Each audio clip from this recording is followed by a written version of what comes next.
We're 5 game weeks into the Faroese 2024 season, so let's have a look at how our tenacious 10 teams have started their campaigns. I'm going to ditch that 9 in 90 format from last season as there just wasn't enough time to go into everything, so we'll just take a skim through every team and it takes however long it takes. I know you've got stuff to do and other videos lined up, and that ironing isn't going to do itself, right? So I won't keep you long, I promise.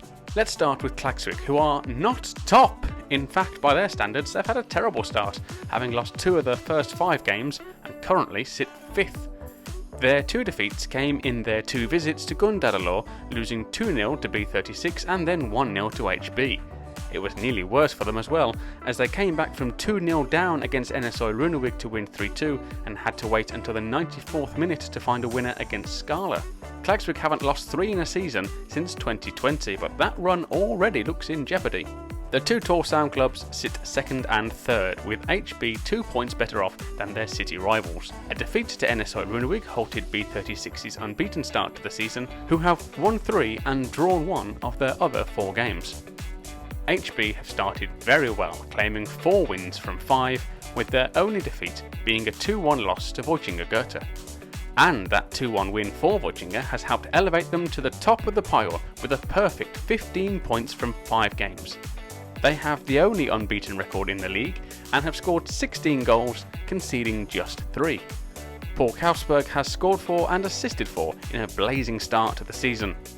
One of their victories is responsible for half the goals they've scored so far, as they beat OIF 8-1 away. And it might not surprise you to hear, OIF are bottom of the table.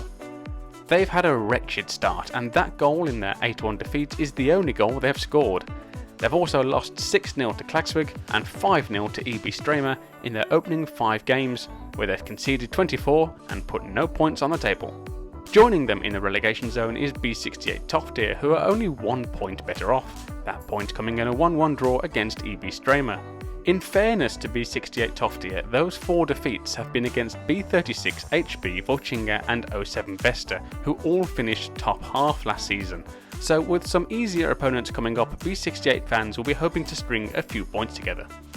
07 Besta have lots of friends in the We've Lost to Víkingur club, but apart from that are unbeaten, including an impressive 2-2 draw with B36, and they currently sit above Klaksvík in 4th.